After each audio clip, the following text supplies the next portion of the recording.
With that done, we now officially start the conference. I would now request Mr. Ralph Nappy to come and address us. Ralph has been the president of the NPES and the GASC since January 2006. He brings over 30 years of experience in the association management, distribution, and manufacturing to these roles. Prior to joining NPES and GASC, Nappy worked for 19 years at the American Machine Tool Distributors Association, serving as the president from 1993 to 2005. Ralph, please come up to the stage. A big applause for Ralph. You take over. Thank you. I will do that. Thank you. Good morning.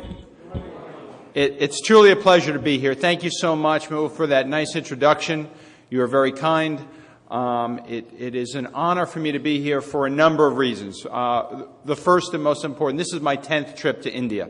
Since I became president of NPES a little over 10 years ago, I've counted India as the country I've visited most, and I will tell you the reason is because it's so nice when I'm here. Your hospitality and also your business is always very good. So I'm very pleased that so many of you would take the time to be with us for this event.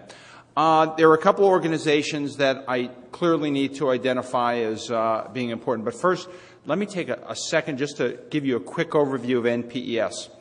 NPES represents the manufacturers of printing equipment in the United States. We have over 600 companies that provide pre-press, press, and post-press equipment for commercial printers, package printers, newspaper printers, across all aspects of printing. And even though the challenge of business in the United States still exists, we still have roughly $140 billion of print that takes place in the U.S., and the U.S. market is still the largest print market in the world. One of our objectives as part of NPES, and Mehul had mentioned one of the raffle that will take place later today is for Graph Expo. That is the event that NPES hosts and sponsors every year, and this will be the first year we'll be in Orlando. I know many of you have attended the show in previous years where it's been in Chicago. We were in Chicago for 20 years. This will be the first time we've moved outside of Chicago to look at Orlando, and I know many of you are familiar with Orlando and all the benefits that you get from being there in addition to a very good show. So we're very pleased to do that. Export is a big part of what we do, and you'll have the opportunity to hear from a number of our members over the course of the day to talk about the technology. And one of the reasons why we make a point to do so much here in India is because your appreciation and effectiveness in utilizing new technology. Over the 10 years that I've been here, I've always made time to visit with so many of the facilities, the commercial printers, newspaper printers here, and I'm always impressed, as I was yesterday during our trade mission, how very effective you are at adapting, and evolving your businesses to the new technologies that exist. And you'll see a group of speakers today, which will start with Marco, that focuses on the very latest and greatest technologies that we hope will continue. And as you well know, and I know there have been business challenges here in India, but I would tell you, India is still the bright spot of the world when it comes to growth. And I would share with you at 6 or 7% growth, whatever numbers you decide to choose, I would tell you, even though it may seem somewhat challenged in your world, take it for somebody that not only has spent his life working in business in the United States, but traveling around the globe, that what you have in front of you is a great opportunity, something that many printers in the United States would love to have what you have in front of you as relative to the potential growth. So that's very much why we're here. Now, as was mentioned before, there are a number of organizations that have made this happen. First, we have to certainly talk about the Bombay printers. Thank you so much, Fahim and Mehul, for all your support in having this happen. It's very important. Also, the International Color Consortium. William Lee will be with us, and he will be taking us through the rest of the program. William worked very hard with Vinod. Vinod, where are you? Please give a wave. There, Vinod's in the back. Many of you know Vinod. Thank you so much, Vinod. We would not be here if it wasn't for his extensive efforts, and Vinod has done a very good job of running the NPES office in operation here in India for the last few years. Premier is another organization that we work very closely with. Premier is the research arm for NPES, which is we're headquartered right outside of Washington, D.C. Greg Safko is our managing director of Premier. Greg, give a wave. Thank you for all the data and research that you provide for us. It's very important. And certainly APAMA. APAMA has been a very good partner and supporting organization, as many of you have over the years. So I want to thank you all for that. So with that, I'd like to now move us into the program. It's my honor to introduce to you Marco Boer. I've known Marco for many years, and I want to tell you why we thought very fortunate to have Marco here. Marco travels quite a bit, very much internationally. But he enticed him to be here in India because he's never been here, and I told him what a great experience it is to visit your country. Okay? Now, where Marco brings a great experience to us, he is an absolute expert at taking the challenges and the complicated nature of both digital equipment, digital technology, and inkjet technology, and he makes it very understandable. So, Marco, it's my pleasure to introduce you, and thank you for being here. Thank you, Ralph. So, good morning. It truly is my pleasure to be here, and Ralph and Vinod enticed me to come because partially I've always wanted to see the Taj Mahal. And so I went yesterday, and it was even more beautiful than I had imagined. It truly was. So thank you for having me. So this morning, I'm going to talk to you a little bit about what has happened in North America in terms of the print industry and how it could affect India. A little bit of background on my company, IT Strategies. We conduct research on behalf of mainly printer equipment manufacturers to try to understand what will happen in the future and what type of new products the print shop owners will want in the future. We do hundreds of interviews a year around the world, and as such, it gives us great exposure to be able to put things into context. What does it mean and why? So, as one of those projects, we did some work with Premier and NPES to try to understand what will happen to the print volumes in document printing. Not packaging, not wide format, but document printing.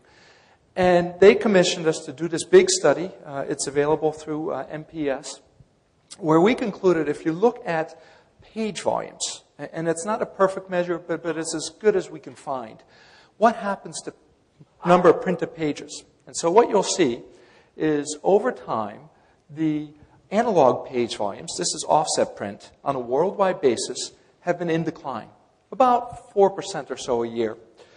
Meanwhile, digital printing, which everybody had assumed, and it turns out wrongly, was going to be to offset, right? Digital printing is going to replace offset.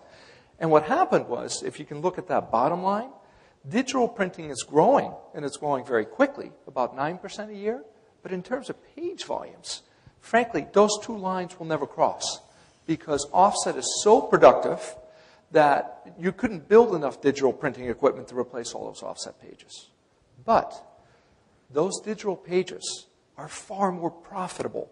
And if you look at the amount of revenue that's being spent on buying digitally printed pages versus offset and the margins, digital is starting to look very attractive.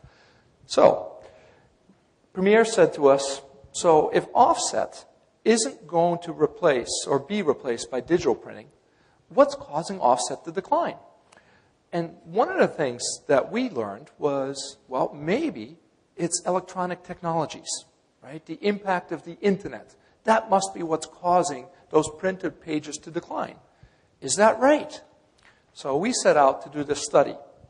And it was a very long study. It's about a 400-page report. Too much to read. But anyway, we interviewed equipment manufacturers. We interviewed commercial print shops by about 11 different applications. And I'll run you through some of those. Books and catalogs, directories, newspapers, etc. We interviewed some of the leading thinkers, individuals from Xerox PARC and the inventor of certain digital print technology at Hewlett-Packard and the likes to get their views. We interviewed people who were involved with Apple to try to understand what's going on with electronic technologies. We did a consumer survey about why they use print and what they like about it, and that was 750 respondents. And then we published a study in 2012, which was a few years ago, but the findings are still really, really relevant. So let me share some of those. First of all, it was very important to look at applications, right? Which applications are under threat from all these electronic technologies? And what we found is maybe the best way to illustrate this is through a little temperature chart. So at the bottom, there's some colors. The dark orange means that there has been no impact of electronic technologies. Lighter orange is it's ongoing, and then red is it's already happened.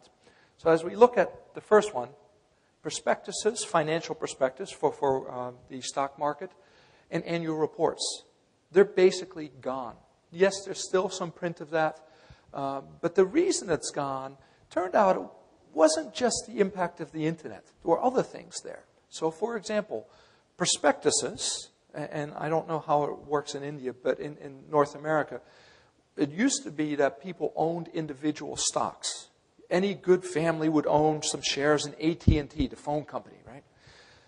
That's all gone because as organizations move to retirement plans, which we call 401k plans in the U.S., you invested not in individual companies, you invested in big funds. So the need for the annual report started going away. Then what happened was, in the early 2000s, we had a company called Enron. It was an energy provider, and it turned out that they had a huge fraud issue. They effectively lied. And one of the things that happened there is they had this beautiful annual report. And the data in it was absolutely factually correct. But with the beautiful images and the story, it made it look like this was a wonderful business.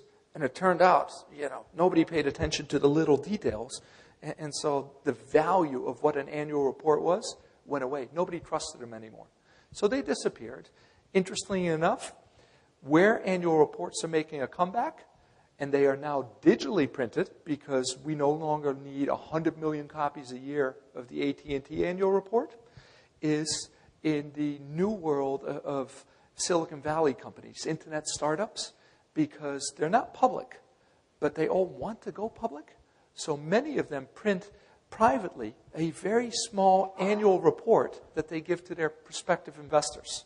And so it's become a very powerful marketing brochure, and it's of the highest quality. Most of these are digitally printed.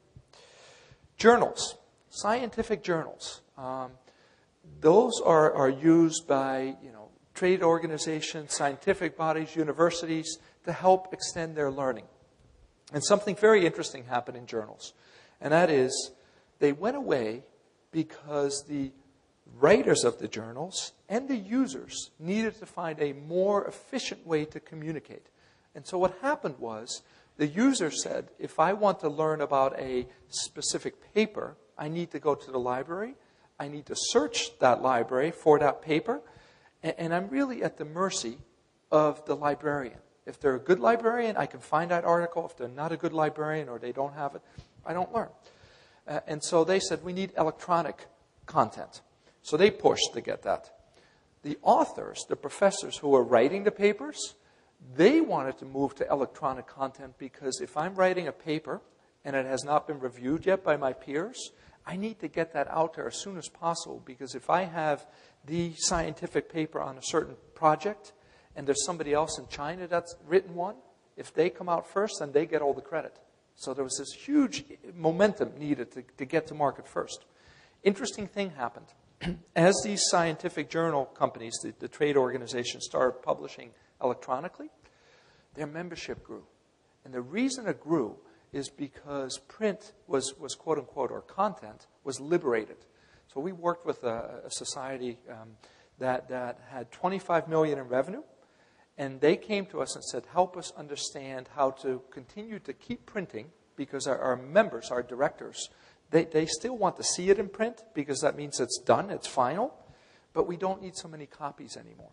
And so they went from 25 million to 100 million in revenue, because all of a sudden by publishing electronically, they could get into China and India And there's more PhD candidates created every year in India and in China than anywhere else in the world. So liberating that content really helped them tremendously. But yet, they needed print because that was the final truth. And so they did move to digital printing for relatively small quantities. And oh, by the way, they no longer pay $12 for a journal to have that printed. They pay about $65. But it's so worth it because the inventory inefficiencies have disappeared for them. So these are things that we're going to shift anyway. Now, other applications, newspapers. Everybody gets really upset about the decline of the newsprint industry. But it's not completely gone. And in fact, while average circulation in the U.S. is down dramatically, other regions like Japan, it's actually fairly stable. And more importantly, there's certain segments within the newspaper industry that are still doing just fine. One of them is regional newspapers or local newspapers. But also in the U.S., we have a thing called the Sunday newspaper, which is a very thick newspaper. And that circulation is very steady. But it's steady for a simple reason. In the U.S., a Sunday newspaper comes with coupons where you can save money to buy products. And so as the economy went down, actually Sunday circulation went up for a little while. Now things are changing again. But anyway, it impacted. Books. This was a big, big concern because with electronic book readers, everybody said, oh my God, we are all going to be reading on e-readers and nobody will read printed books. And yes, e-books grew very quickly, but it depends on the region, right? So in North America, 20 to 30% of all books are now e-books, how they're purchased. You go to Europe, depends on the country, but in Germany, which is a very large economy, it's about 3%.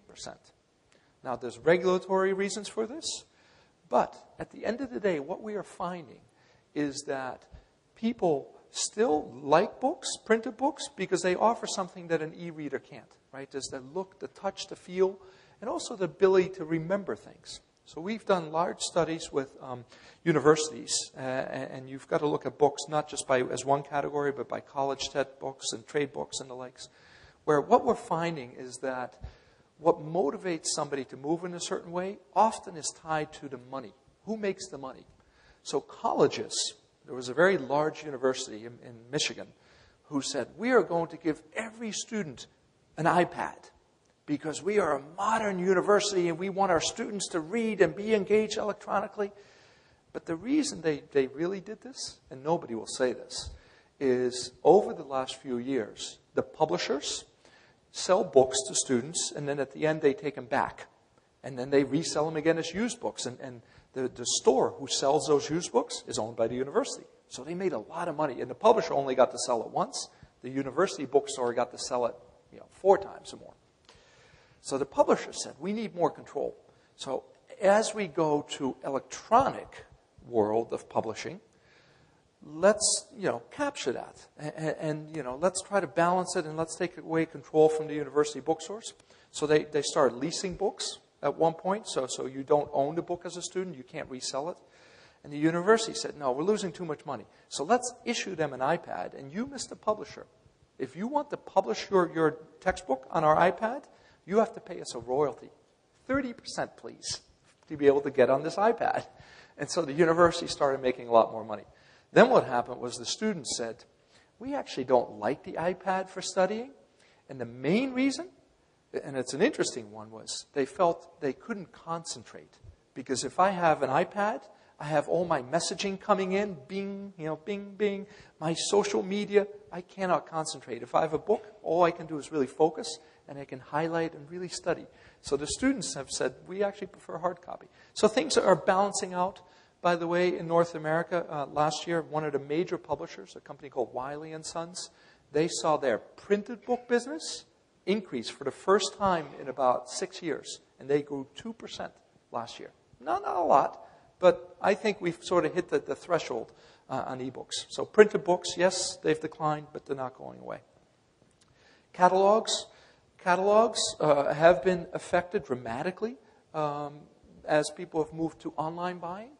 But yet, the Postal Service has recognized they really depend on the mail cost, right, of sending out catalogs. So they've been very helpful. And what we're learning about catalogs is they coexist.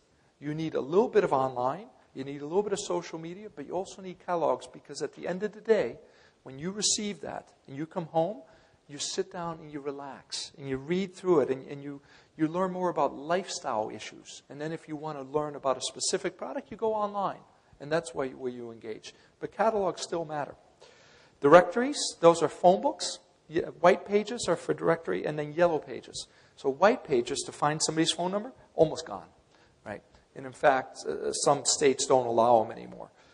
Yellow pages, which are for businesses advertising, interesting enough, yes, they've gone down, but not as much as you think. Because many small businesses, they don't advertise, but they advertise in the yellow pages because of fear. If I don't have my ad in there, if somebody wants to look for me, how do they find me? And so the yellow pages offer it in print and of course, online directory too. But that has not declined like that. It's gradual decline. Magazines. Boy, big shakeup in magazine printing in North America, mainly because the news weeklies, Time Magazine, U.S. News and Report, Newsweek, people are looking for their news on their mobile phones. So that disappeared, shrank. There's still some left. But at the same time, the number of new magazine titles is exploding. We have all kinds of silly magazines now for, teenage girls who want to eat vegetarian, or boys who want to ride a certain kind of motorcycle. So the number of titles is growing every year. And the number of pages is relatively flat, and the magazines are very small, but yet they're very targeted, and the advertising dollars in those magazines are very powerful. Coupons, or freestanding inserts, those are things that flyers that get put into newspapers. There was a projection that new electronic services, like we had a thing called Groupon, where you can get electronic coupons, would get rid of all the printed coupons. Hasn't happened. Things come and they go and they balance. So that remains important. Marketing collateral, really important function. If you want to sell somebody something, yes, you have to have an internet website. You have to have engagement on social media. But at the end of the day, there's nothing more powerful than leaving somebody with a bunch of print for them to look at later. I have to tell you a very small, funny story. Years ago, I sold cars when I was in college because I really liked cars and I wanted to make some money for beer. And it was a terrible experience. I was no good at selling cars, but I learned a very important lesson. And that is, if you want somebody to buy a car from you, you sit them in the car, you have them drive it, smell it, see it. You give them the brochure, and then, most importantly, you give them some ice cream. Why? Because if you give them ice cream, they have to go home to put it in the freezer, and they cannot go to a competitive dealer. And so they go home, eat their ice cream, and read the marketing brochure. So that was very good. So collateral, it matters. Transaction statements, those are your credit card bill, phone bill, utility bill. Yes, things are gradually changing. But, interesting enough, there's some companies, particularly Citibank, that is very, very interested in sending you print because it is the only time, one time a month, that they can engage with you. And they know you will open that piece of mail, and on the front, they have a little block where they can put some promotional advertising. Extremely powerful. Other companies, no. Like American Express, they don't want printed statements. So it depends on the philosophy of the company. And then, of course, there's direct mail, which is really a North American phenomena. It's crazy in the U.S., but extremely important, and it's a very stable market. Okay, so those are the markets. Now, what does this all mean? Well, what it means is the content in advertising is really what drives print, right? Who pays for it? What gets somebody to buy it? And that's under huge threat. And it's under threat because these electronic technologies, depending on the category that you're looking at, are pushing back. But an interesting thing is happening, and that is the need for time compression, right? We all want to buy things more quickly. We want to learn about things more quickly because we can get the information quickly. And so where print remains valuable is where you can get it to the customer quickly. And so what's happened is the old business models of printing lots of catalogs and then not mailing them because the products have changed, or printing lots of point-of-purchase signage and it just sits there and the store never hangs it up, those days are changing. And where digital print is now pushing back is they are creating new business models. So digital print, yes, the volumes are low, but if somebody needs it in print, it's worth a lot of money. And so new versions of print become very powerful. I'll give you an example. There's an insurance company in Belgium that puts together a booklet when you become a new customer. And after you become a new customer, you get this booklet, and you open it up, and there is your insurance agent in the middle of the centerfold with his staff holding a big sign that says, "Welcome, Mr. Smith."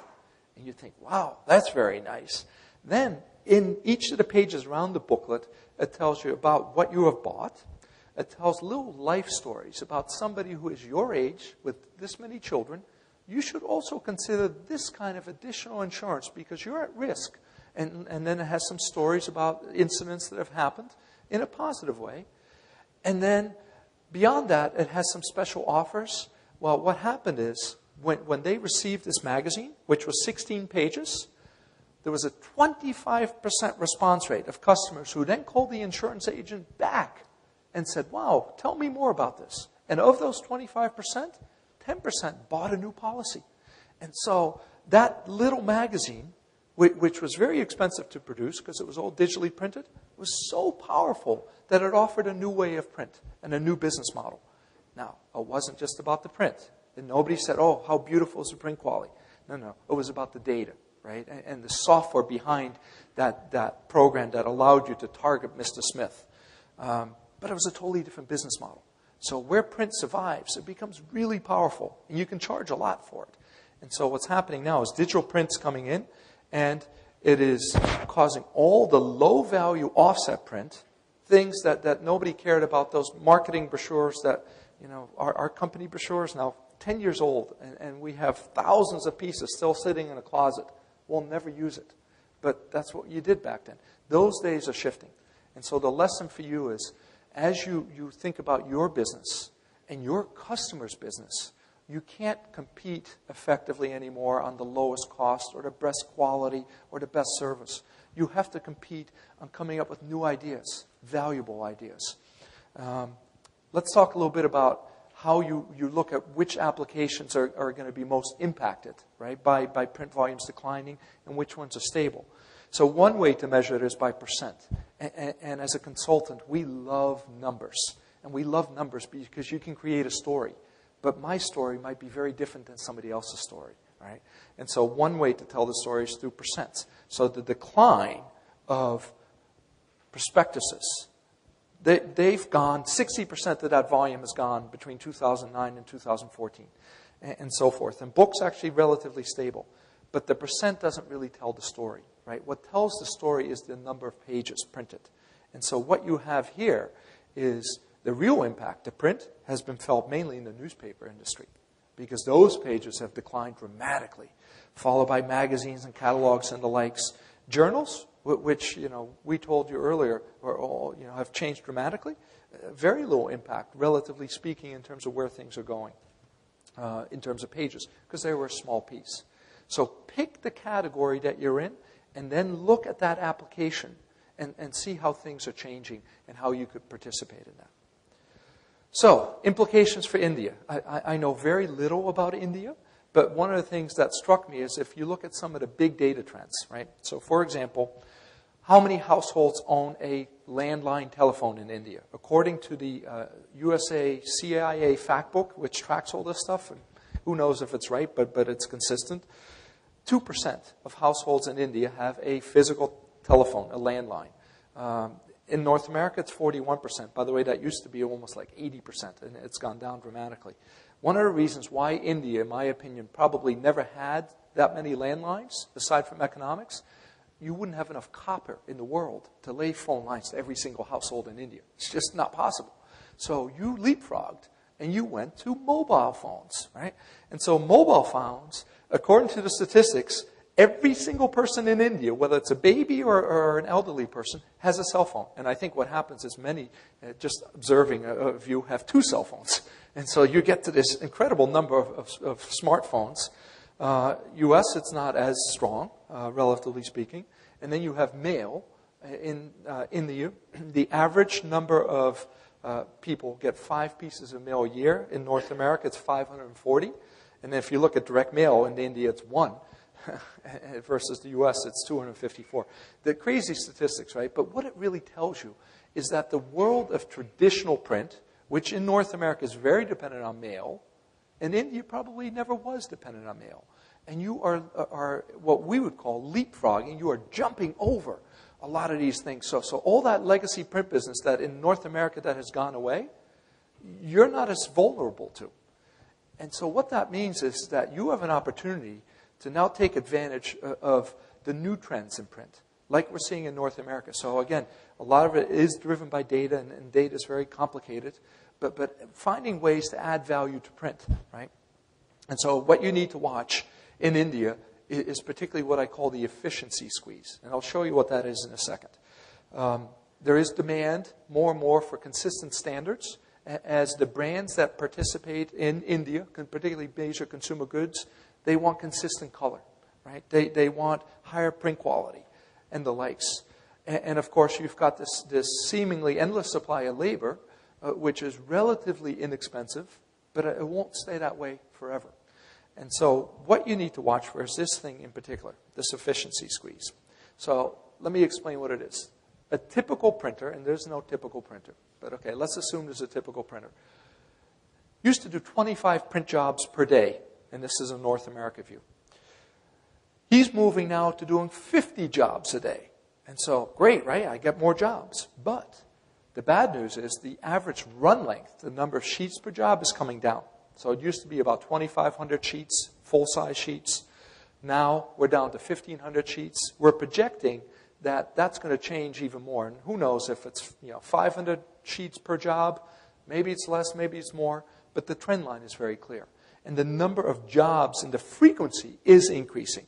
Right? So what happens is, it used to be that you could have a certain amount of setup time if you're running offset. And so for simplicity's sake, we've said here, you have 20 minutes per job for setup. Maybe it's more, maybe it's less. You have a certain number of jobs a day. So if you multiply that, and you have a certain amount of hours dedicated for job setup by staff member, what happens is, as the frequency of jobs goes up, the number of operators you need to handle those jobs starts increasing. And at the same time, because the run length is coming down, what you're finding is your total print volume is going down. So that's a recipe for disaster. If your number of total pages printed is going down, but your labor cost is increasing, you can't survive no matter how cheap your offset press is and no matter how long that was paid for. Ultimately, labor is going to become a problem. And that gets accentuated as you start needing higher skilled labor, right? To address these new, interesting, high-value print applications, like that insurance booklet or that highly specialized catalog, you're going to need more sophisticated staff. So ultimately, yes, you can hang on with your offset press for a long time. And as you saw on my first slide, offset print is declining, but it's not going away completely, and it will remain important. But the margins, that's really what you need to worry about. And so the efficiency squeeze is probably the most single important thing to watch out for. So, what does that mean? Well, first of all, page volumes are shrinking. Yes, Ralph said in India things are still growing. But my sense is things are, a little bit, it's like your car traffic, right? It has this rhythm to it. Sometimes you go fast, sometimes you go slow, and you weave in. It's sort of what is happening in the print industry. So some applications are okay, but the overall trend is volumes will decline. But offset won't disappear. There is an opportunity to grow value, and most importantly, profit in print. Digital printing, and I know I sound like a preacher, but it really can help you make money. And it will coexist with offset. But you have to start learning about digital now. Because if you don't learn now, the real cost of digital print isn't the cost of the equipment. It's not the cost of the supplies. It's learning how to sell the value of that digital print. And so the earlier you learn how to do that with your customers and help them see the benefit, the better off you'll be. The rate of change is going to be very different. So newspaper, yes, have come down very, very dramatically. compared to direct mail, which is relatively stable. So look very specifically which applications you're addressing, and then you can more or less project what will happen in your business. And then last, focus on the opportunities. You know, I met a printer last night, I won't say who it was, who told me that of his business in India, the number one application by revenue was wide format printing. And I said, wide format printing? Poster printing? And yes, and he's not doing that on offset. He's doing that digitally with inkjet. And that's an amazing story, because what we're finding in North America as well is point of purchase printing to posters is a relatively small application in terms of number of pages printed or equivalent pages, but it is so profitable because it's very impactful, because people tend to buy when they see things. So that print causes them to buy things now. So a very valuable market. There's other opportunities that are growing. Package printing, it's continuing to grow, particularly, I suspect, in places like India, because more and more of your consumer market is rising, right? The rising middle classes are getting more powerful, and they're going to demand, unfortunately, more processed foods rather than fresh foods. And so that will help with print. And then there's lots of niches. Printed electronics, printing on ceramic tile with inkjet, or printing of decorative laminates, fabrics, saris with inkjet. I can't tell you how exciting some of these things are. So this afternoon, I get to finish up with telling you a little bit about inkjet and where these things are growing. So anyway, bottom line is, I think print is still a tremendously exciting business to be in. Yes, my mother looks at me and says, son, you need to get another job because print won't survive. But it's not true. There are so many interesting areas here, so much growth, and I encourage you to continue to learn.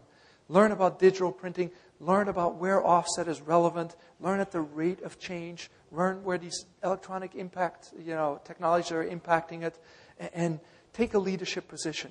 Learn something new. You're here because you want to learn, and that is probably more powerful than anything else. So with that, I give you my smiling face. If you ever have questions, email me, call me. I always like to talk to printers, and because I learn as much from you as you hopefully will learn from me. So thank you.